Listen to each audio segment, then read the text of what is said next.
दिनांक 6 सप्टेंबर रोजी फरासखाना police station हद्दीत पुणे शहरातील मध्यवर्ती भाग, बेलबाग चौक, लक्ष्मी रोड, बुधवार चौक येथे गणेश विसर्जन मिरवणूक बघण्यासाठी मोठ्या प्रमाणात भाविक येत असतात। त्या दरम्यान दिनांक 7 सप्टेंबर रोजी रात्री 2:30 ते 3:30 वाजताच्या सुमारास फिर्यादी यांचे व त्यांच्या 2 मित्र यांचे खिशातील मोबाईल फोन अज्ञात इसमाने चोरी केल्याबाबत फरासखाना पोलीस स्टेशन येथे गुन्हा दाखल होताच फरासखाना पोलीस स्टेशन येथील प्रभारी श्री प्रशांत भस्मे यांनी तपास पथकातील अधिकारी वैभव गायकवाड व अरविंद शिंदे तसेच तपास पथकातील पोलीस अंमलदार यांना दाखल गुन्ह्यातील अज्ञात आरोपीचा शोध घेण्याबाबत मार्गदर्शन व महत्त्वाच्या सूचना दिल्यानंतर तपास अधिकारी श्री मेहबूब मोकाशी व तपास पथकातील पोलीस अंमलदार तानाजी नांगरे, नितीन तेलंगे, मनीषा पुकाळे, नितीन जाधव, गजानन सोनुने, महेश पवार व चेतन होळकर यांच्यासह अज्ञात आरोपीचा शोध घेत असताना तपास पथकातील पोलीस अंमलदार तानाजी नांगरे व गजानन सोनुने यांचे गोपनीय बातमीवरून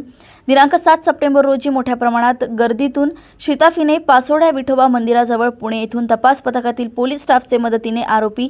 आलिम मुस्ताक शेख, अत्तर अहमद एजाज अहमद यांना ताब्यात घेऊन त्यांना दाखल गुन्ह्यात अटक करून त्यांच्या ताब्यातून एकूण 13 नग वेगवेगळ्या कंपनीचे महागडे फोन जप्त करून एकूण 1,78,000 रुपयांचा मुद्देमाल हस्तगत करण्यात तपास पथकाला यश आले। दाखल गुन्ह्याचा तपास सहाय्यक पोलीस उपनिरीक्षक मेहबूब मोकाशी हे करतायत। पुणे येथून सहसंपादक रणजित मस्के यांची रिपोर्ट।